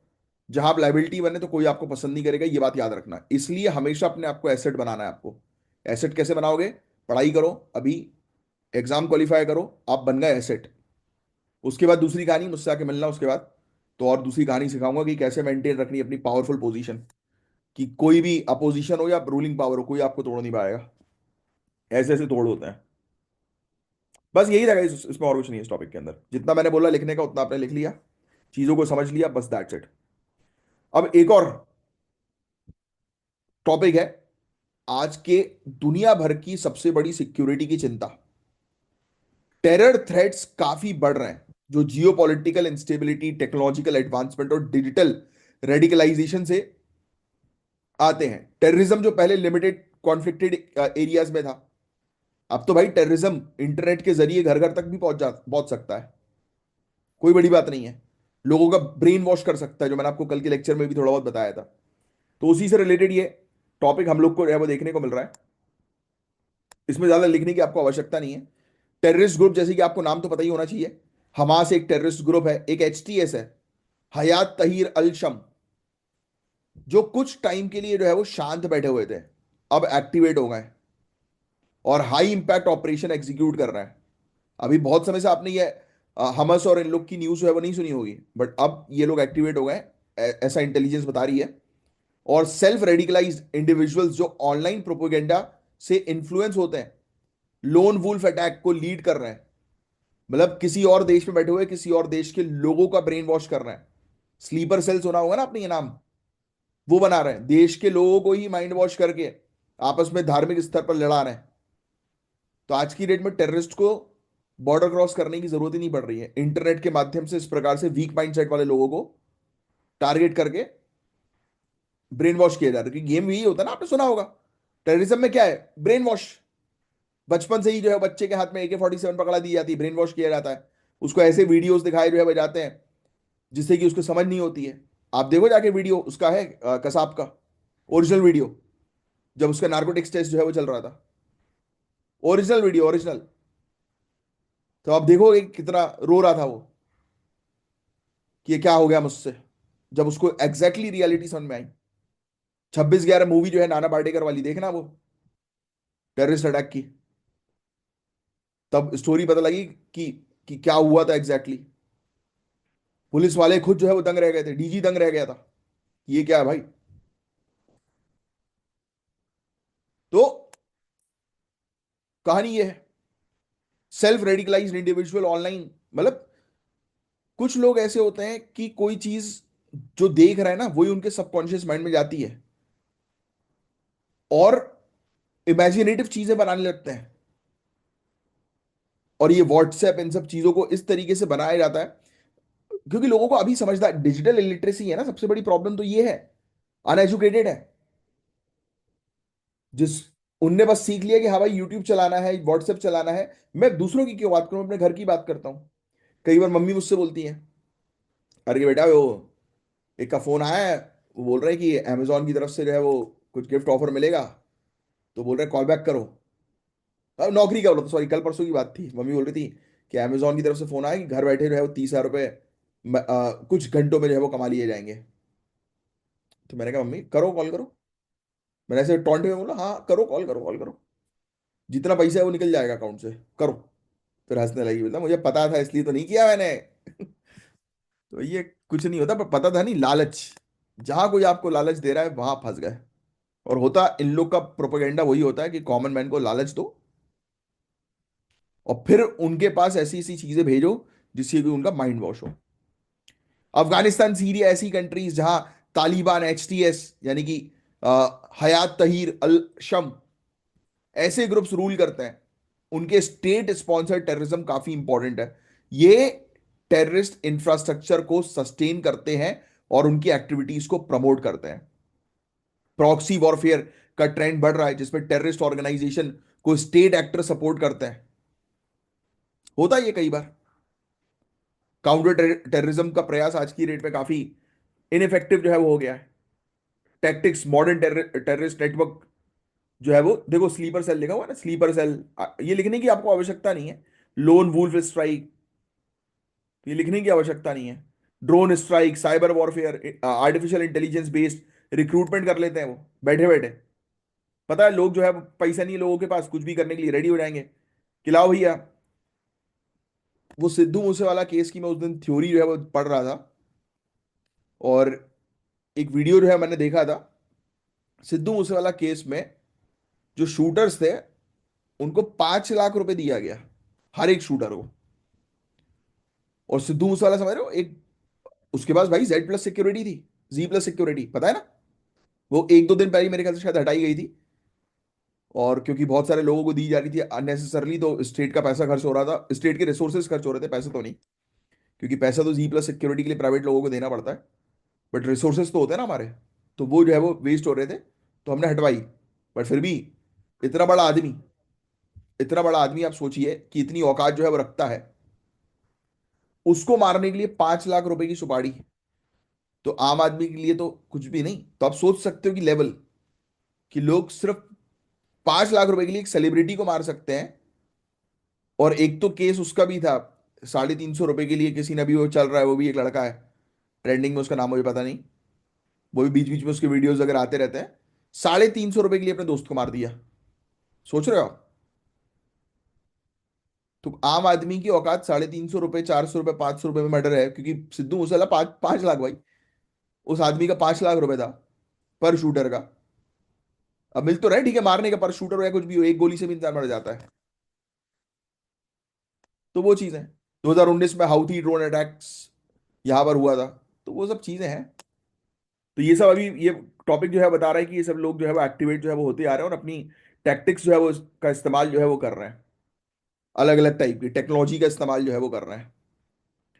इंडिया के अंदर भी ड्रोन्स का यूज है वो बढ़ रहा है, आर्म्स, एक्सप्लोसिव और ड्रग्स को स्मगल करने के लिए। पाकिस्तान की तरफ से ड्रोन से जो है वो फेंक दिए जाते हैं पैकेट्स ड्रग्स के।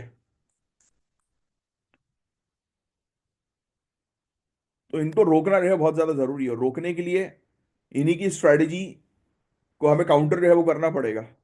ड्रोन्स आ रहे हैं, तो जैसे कि फॉर एग्जांपल आपको जो है पता होगा कि नो फ्लाइंग जोन एक बनता है। जैसे आप सीएम बंगलों के अंदर जब जाते हो कभी, आप तो जाओगे आगे चल के, मैं आपको बताता हूँ। वहां पर इतना स्ट्रॉन्ग जैमर लगा होता है कि आप ये मान के चलो, पहली बात तो आप उसके गेट के बाहर फोटो नहीं खींच सकते।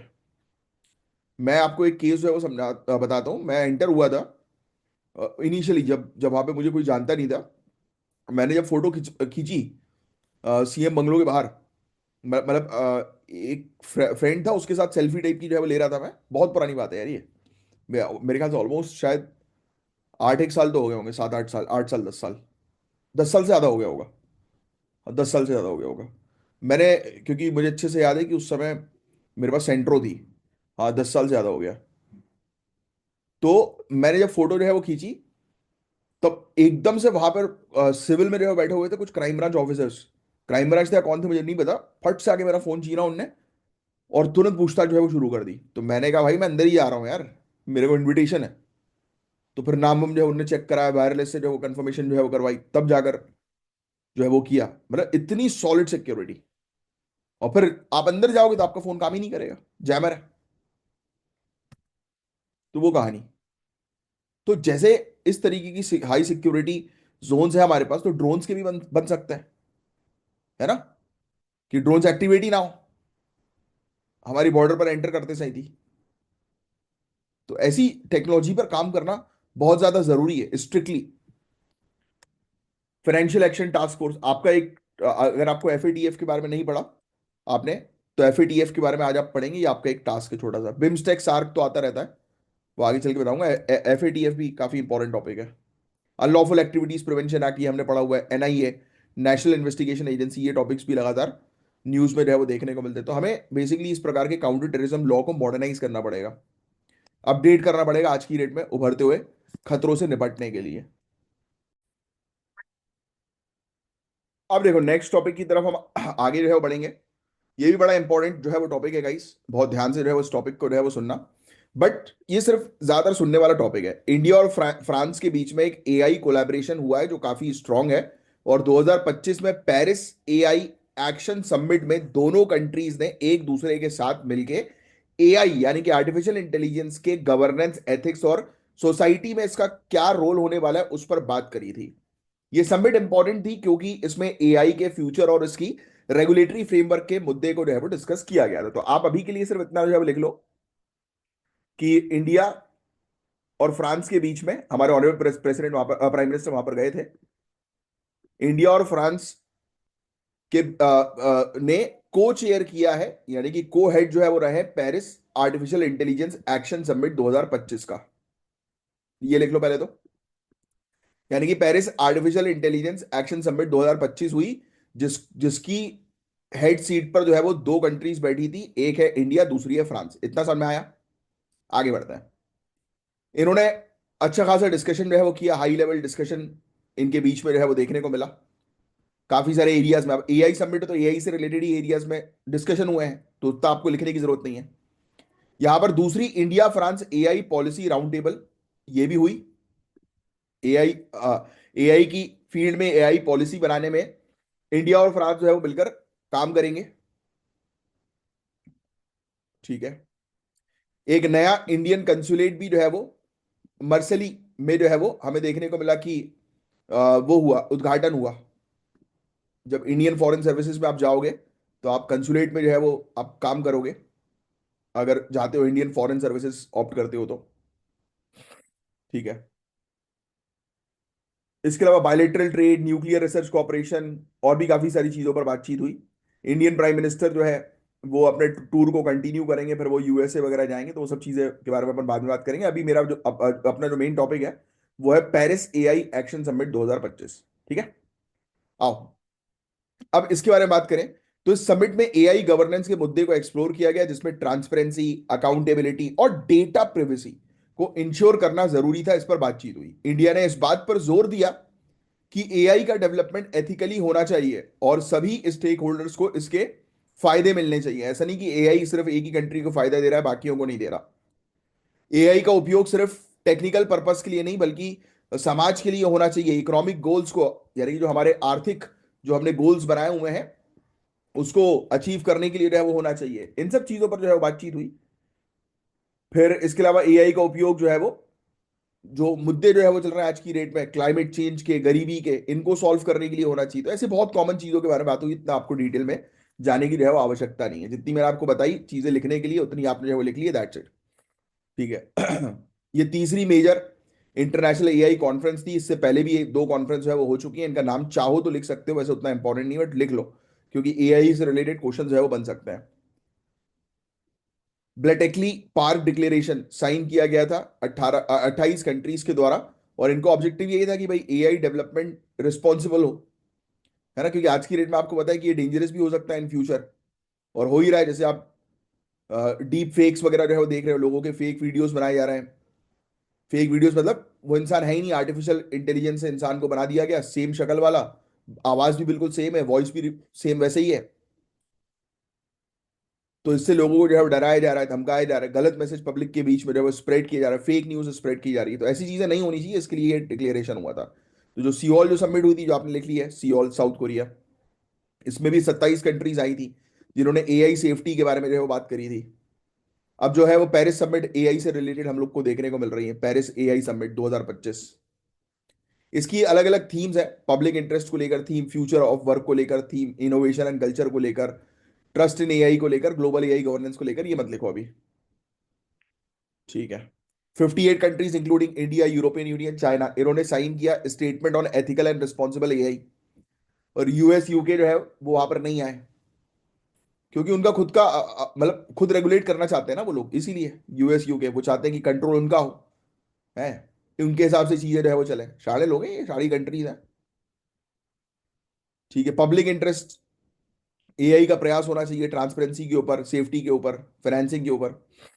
ठीक है, ये लिखने की जरूरत नहीं है वैसे, उतना कुछ खास जो है वो नहीं है। G7 G20 organisation for economic cooperation development की गाइडलाइंस भी, इंटरनेशनल फोरम्स हैं ये सब, जो डेवलप कर रहे हैं कुछ गाइडलाइंस एआई को बेहतर तरीके से उपयोग जो है वो करने के लिए।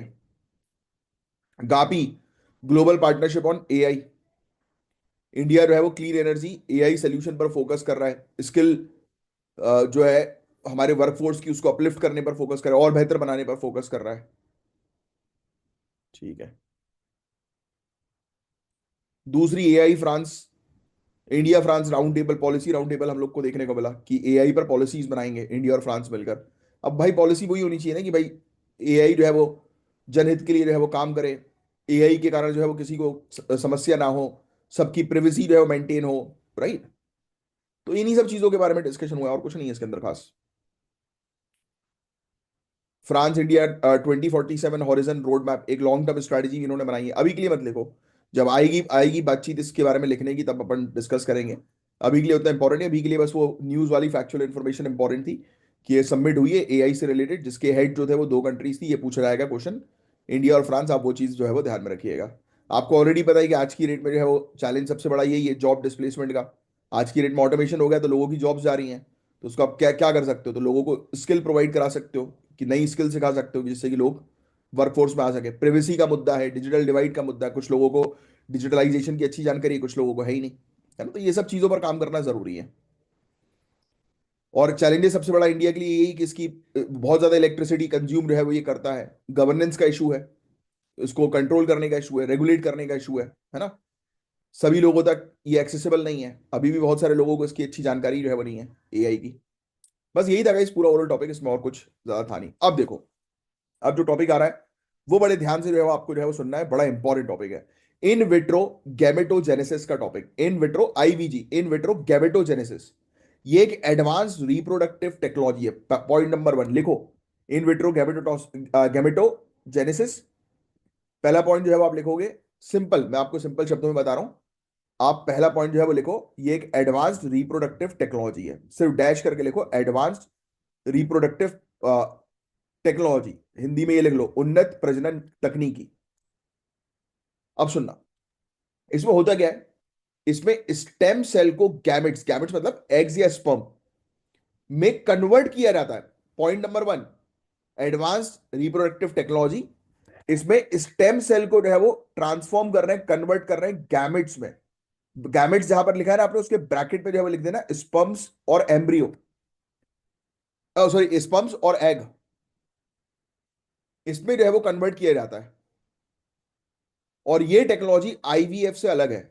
इन विट्रो फर्टिलाइजेशन पता होगा ना आपको, टेस्ट ट्यूब बेबीज वगैरह जो हम लोग को देखने को मिलते हैं, वो इन विट्रो फर्टिलाइजेशन फर्टिलाइजेशन के थ्रू होता है, कि यानी कि बॉडी के बाहरी जो है वो एग्स और स्पर्म को जो है वो फर्टिलाइज किया जाता है। ये बात आप सभी को पता है। फिर उसके बाद फिर मदर के अंदर जो है वो इंसर्ट किया जाता है, आर्टिफिशियल इंसेमिनेशन इसको कहते हैं। पढ़ा होगा आपने शायद, थोड़ी बहुत नॉलेज होगी इसके बारे में, नहीं है तो कोई दिक्कत नहीं, आता रहता है ये टॉपिक, बताऊंगा। अभी ये टॉपिक ये वाला समझो आप, ये क्या है, एक तो पहली चीज तो ये एक एडवांस रिप्रोडक्टिव टेक्नोलॉजी है, मतलब कि ऑफस्प्रिंग क्रिएट करने की टेक्नोलॉजी है, सिंपल शब्दों में बच्चा पैदा करने की टेक्नोलॉजी, है ना, साइंटिफिक टेक्नोलॉजी। जब बच्चे पैदा नहीं हो रहे नेचुरल प्रोसेस से, तो इस टेक्नोलॉजी के थ्रू हो सकते हैं। इसमें इन्होंने क्या किया, स्टेम सेल को कन्वर्ट कर दिया एग्स और स्पर्म में, मतलब कहीं ना कहीं ये चीज क्लियर है कि इतनी मात्रा में एक बॉडी जो है वो अपने एग्स या स्पर्म प्रोड्यूस नहीं कर पा रही है जो रिक्वायर्ड है बच्चा पैदा करने के लिए। समझे आप, बहुत सिंपल शब्दों में। तो इन्होंने क्या किया, इन्होंने स्टेम सेल का इस्तेमाल करके बना दिया एग और स्पर्म। ठीक है, इन्होंने बॉडी के स्टेम सेल का यूज करके एग और स्पर्म बना दिया। अब आईवीएफ से ये अलग है, क्योंकि आईवीएफ में स्पर्म और एग्स को बाहर फर्टिलाइज किया जाता है, इसमें ये लोग स्टेम सेल से स्पर्म और एग बना रहे हैं, है ना। यानी कि यहां पर डायरेक्टली बॉडी से स्पर्म और एग नहीं लिया जा रहा है, बॉडी की अब क्षमता ही नहीं है शायद स्पर्म और एग डेवलप करने की, तो अलग से स्टेम सेल से स्पर्म और एग जो है वो बनाए जा रहे हैं, और फिर उसके बाद उनका फर्टिलाइजेशन करवाया जाएगा। तो ये है आईवीजी। याद है बात? क्लियर? सिर्फ यही समझना था आपको इस टॉपिक में, और कुछ नहीं। तो आप जो है वो लिख लो कि इन्होंने पहला पॉइंट क्या लिखा है, इन्होंने ट्रांसफॉर्म किया स्टेम सेल से गैमेट्स में, ब्रैकेट में लिखना गैमेट्स के एग्स और स्पर्म, फिर उसके बाद इनको फर्टिलाइज किया जाएगा जिससे कि एम्ब्रियो बने, और उसके बाद फिर एक सरोगेट यानी कि मदर के अंदर जो है वापस उसको एंटर कर दिया जाए इंसेमिनेशन प्रोसेस के थ्रू, और फिर बच्चा पैदा हो जाएगा। ठीक है? देखो कितनी बेहतरीन टेक्नोलॉजी है। ये आएगा इन विट्रो गैमेटो जेनेसिस के बारे में समझने के लिए ये टॉपिक। अब जनरली आप ये टॉपिक ऐसे ही सिर्फ उठा के पढ़ोगे तो आपको समझ नहीं आएगा। अब जो मैंने आपको जिस तरीके से समझाया, आपको क्लियर हुई चीजें कि नहीं हुई? यस। तो ये इन विट्रो फर्टिलाइजेशन से अलग है, कैसे, तो वो भी मैंने आपको एक्सप्लेन कर दिया, अब आपको लिखने की जरूरत नहीं है। प्रोसेस जो है वो क्या होती है, अब देखो इस टेक्नोलॉजी में जिसको आईवीजी बोलते हैं हम लोग, इसमें मेन स्टेम सेल जो स्किन, हेयर या ब्लड से लिए जा सकते हैं। अब देखो स्टेम सेल जहां पे आपने लिखा ना स्टेम सेल, तो ये कहां से लोगे आप? लिख लो स्किन, हेयर और ब्लड। स्किन, हेयर और ब्लड, इनसे आप स्टेम सेल जो है वो ले सकते हो। इसकी प्रोसेस लिखी है क्या? नहीं, चलो ठीक है। मैं जो बोल रहा हूं उसको सुनते जाओ और लिखते जाओ, बाकी इन सब चीजों पे पढ़ने की अपन को आवश्यकता नहीं है। इस प्रोसेस में ये होता है कि स्टेम सेल जो स्किन, हेयर और ब्लड से लिए जाते हैं, उन्हें गैमेट्स में कन्वर्ट किया जाता है। आपको पता लगी है कि गैमेट्स क्या है? स्पर्म और एग्स, है ना? गैमेट्स में कन्वर्ट किया जाता है, और ये गैमेट फर्टिलाइज होते हैं, और एम्ब्रियो फिर बनाया जाता है जो सरोगेट मदर की वूम्ब में प्लांट होता है। अब आईवीजी काफी प्रॉमिसिंग है क्योंकि ये फर्टिलिटी इशू को एड्रेस करती है, जैसे कि एज के कारण आप इनफर्टाइल हो गए। मैंने आपको बोला ना कि अब बॉडी जब स्पर्म बना नहीं पा रही है, बॉडी अगर एग्स नहीं बना पा रही है ना, तो ये अब स्टेम सेल का उपयोग करके स्पर्म और एग बाहरी बनाएंगे। बाहरी वो होगा फर्टिलाइजेशन बच्चों मतलब यानी कि ये मान के चलो कि बॉडी के बाहर जो है वो जो बॉडी के अंदर प्रोसेस होती है वो पूरी करवा दी जाएगी फर्टिलाइजेशन की। फिर मदर के अंदर जो है वो आर्टिफिशियल इंसेमिनेशन के थ्रू उस एम्ब्रियो को जो है वो इंसर्ट किया जाएगा, और उसके बाद फिर धीरे धीरे करके बेबी जो है वो ग्रो होगा। तो ये प्रोसेस है, बहुत बढ़िया है। तो जो बिल्कुल ही मतलब जो लोग हैं इनफर्टिलिटी की स्टेज में आ चुके हैं, तो उनके लिए काफी अच्छी टेक्नोलॉजी है। डिफरेंस भी मैंने आपको जो है बता ही दिया। इसका उपयोग जो है बहुत ज्यादा हो सकता है इनफर्टिलिटी की प्रॉब्लम को रिजॉल्व जो है वो करने में। जिन लोगों को जो है वो बेबी चाहिए, अब उनकी एज जो है वो हो गई है, बॉडी उनका साथ नहीं दे रही है, बट फिर भी उनको चाहिए बेबी, तो इस टेक्नोलॉजी के थ्रू पॉसिबल है ना? बस यही चीज आपको जो है वो समझनी थी। गैमेट जो है वो आईवीएफ में नेचुरली एक्सट्रैक्टेड एग्स और स्पर्म का उपयोग होता है। आईवीजी के अंदर स्टेम सेल से गैमेट बनाए जाते हैं। ठीक है? अब इसको रेगुलेटरी स्टेटस कई कंट्रीज में अभी भी अनक्लियर है, जबकि आईवीएफ का क्लियर कानून है। तो अभी ये नई टेक्नोलॉजी है ना, तो उसके अभी कानून है नहीं, बट बनाने की आवश्यकता है। इंडिया में आप समझ लो, इंडिया में रिप्रोडक्टिव एज, महिला की फर्टिलिटी डिक्लाइन कर रही है। हो रहा है ना आज की डेट में इंडिया में रिप्रोडक्टिव एज वुमेन जो है उनकी फर्टिलिटी काफी तेजी से डिक्लाइन हो रही है, because of stress, because of work pressure, और लेट शादी करना, है ना? तो बहुत सारी चीजें हैं। और इंडिया के केस में जहां पर हम जो है वो देख रहे हैं मेल स्पर्म काउंट्स भी जो है वो कम होते जा रहे हैं, तो आईवीजी जैसे सोल्यूशन ये चैलेंजेस को एड्रेस जो है वो कर सकेंगे इंडिया के अंदर। बट इंडिया का आईवीजी के लिए लीगल फ्रेमवर्क बनाना हमें पड़ेगा, क्योंकि अभी तक हमारे पास कोई लीगल फ्रेमवर्क जो है वो नहीं है, और पब्लिक के बीच में अवेयरनेस क्रिएट करनी पड़ेगी। तो बस इस टॉपिक के अंदर इतना ही पूछेंगे आपसे कि आईवीजी क्या है, तो जितना मैंने आपको बताया ध्यान में रखना। और इन विट्रो फर्टिलाइजेशन आपको पता ही है, और उन दोनों के बीच में मैंने आपको डिफरेंस भी जो है वो बता ही दिया है। देखो लिखा है स्पर्म काउंट इंडिया में इनके अंदर जो है वो काफी तेजी से डिक्रीज हो रहा है पिछले 50 सालों में। इंडिया के अंदर फर्टिलिटी रेट भी जो है वो ड्रॉप ड्रॉप डाउन जो है वो हो गया है।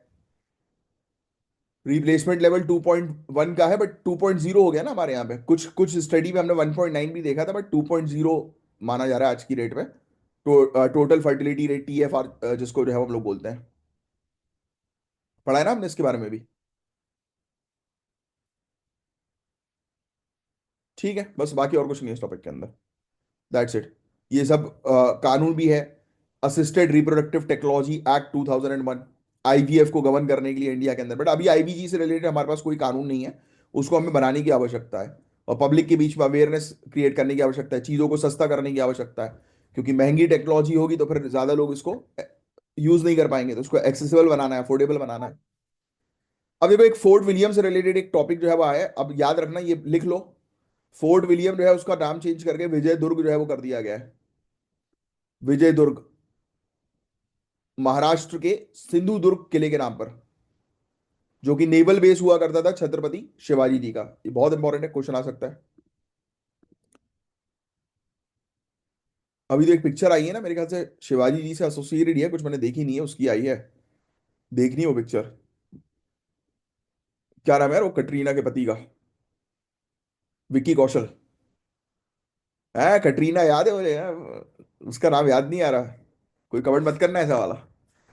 अब renaming efforts is indeed the part of India's broader efforts to remove colonial influence. तो ऑब्वियस ही बात है कि हम अपने कॉलोनियल इन्फ्लुएंस को रिमूव करने पर प्रयास कर रहे हैं, और हम अपने नेशनल हेरिटेज को प्रिजर्व करने पर फोकस कर रहे हैं। किचनर हाउस जो है वो फोर्ट के अंदर हम लोग को देखने को मिल रहा है, उसका नाम भी चेंज जो है वो कर दिया गया है, मानेकशॉ हाउस के नाम पर जो है वो रखा गया है। तो ये सब क्या रीनेम वाली चीजें स्टेट पीएससी अक्सर पूछ लेती है। और ये रैंकिंग भी बहुत जरूरी है, ये भी लिख लेना, करप्शन परसेप्शन इंडेक्स 2024। इंडिया की रैंक जो है वो 96 इसके अंदर हम लोग को देखने को मिली है, स्कोर 38 है, जिसके जो कि थोड़ा सा गिर गया फ्रॉम 39 इन 2023। पहले हमारा स्कोर ज्यादा था, अब स्कोर जो है वो कम हो गया है, मतलब कहीं ना कहीं करप्शन बढ़ रहा है। इसकी स्केल जो है वो होती है 0 to 100। 0 का मतलब होता है हाईली करप्ट, 100 का मतलब होता है वेरी क्लीन कंट्रीज। ठीक है, तो हालांकि हमारी रैंक 96 है, बट फिर भी रियलिटी में चीजें काफी अलग है। डेनमार्क, फिनलैंड, सिंगापुर, अच्छा इन्होंने टॉप नहीं किया था। तो टॉप जो है वो किसने किया था? हम लोग को देखने को मिलता है eastern Europe, Denmark, Finland, Singapore तो लीड कर रहे थे इंडेक्स। इनका स्कोर जो था 90 आउट ऑफ 100, इतना ज्यादा स्कोर था, मतलब कि एंटी करप्शन मेजर्स और ट्रांसपेरेंट गवर्नेंस इनका है। 47 कंट्रीज जो है वो ये स्कोर जो है वो रीच कर पाई हैं। यूनाइटेड स्टेट्स भी ड्रॉप हो गया, उसकी उसका भी स्कोर जो है वो गिर गया है। इनकरेक्ट क्यों बता रहा है? डेनमार्क, फिनलैंड, अरे एक तो यार इसमें आधी अधूरी इंफॉर्मेशन जो है वो मेंशन रहती है। ये पूरा टॉपिक पता नहीं क्यों नहीं देता है, क्योंकि ये टॉपिक जो है वो इंपॉर्टेंट है। गाइस ये टॉपिक इंपॉर्टेंट है, इस टॉपिक को जो है मैं आपको जो है वो कल कवर अप जो है वो करवाऊंगा। आज रुकिए, इससे रिलेटेड मुझे चीजें और ढूंढनी जो है पड़ेगी, इसके अंदर पूरे टॉपिक्स पूरे पॉइंट्स इन्होंने नहीं दिए अभी। या तो फिर मेरे ख्याल से एक दो दिन वेट कर लेते हैं, एक दो दिन में शायद इसका टॉपिक आ जाए, कभी कभी ऐसा होता है। क्योंकि टॉपिक बड़ा इंपॉर्टेंट है यार, इससे रिलेटेड डेप्थ में मुझे चीजें पढ़ानी पड़ेंगी आपको, क्योंकि ये एग्जाम में आएगा, है ना। तो इसको मैं अपने पास जो है वो लिख लेता हूँ, करप्शन परसेप्शन इंडेक्स। एक मिनट रुकना, मैं नोट्स बना लूँ, क्योंकि कोई चीज छूटनी नहीं चाहिए अपनी, अपना ऑब्जेक्ट मेन ये रहता है। Corruption perception index dash research, इस पर रिसर्च करता हूँ, अच्छे पॉइंट्स निकालता हूँ, फिर मैं आपको बताऊंगा। जैसे आपको याद होगा एक बार मैंने बजट से रिलेटेड आपको जो है वो चीजें बताई थी, कि भाई बजट जो है वो पढ़ना है, उसकी समरी तो पीआईबी से ही पढ़ना है। वैसे तो मुझे लग रहा है कि इससे रिलेटेड टॉपिक एक दो दिन में आ जाना चाहिए, क्योंकि काफी इंपॉर्टेंट टॉपिक है। अपन वेट करते हैं एक दो दिन, अगर नहीं आता तो कमिंग संडे में मैं जो आपकी एक्स्ट्रा क्लास लेता हूँ उसमें ये पूरे टॉपिक्स कवर अप करा दूंगा। तो ये ज्ञान सर है, और ज्ञान सर का ये स्पेशल पेड बैच है, आप जरूर ज्वाइन करिए, दिए गए नंबर पर कॉन्टैक्ट करके, फायदा आपको काफी मिलेगा। और मैं साइन ऑफ करता हूँ, मेरा नाम है कमलाक्ष झा, और आपको जो भी मुझसे पूछना है नीचे कमेंट बॉक्स पर लिखकर पूछ सकते हैं। चलिए, जय हिंद।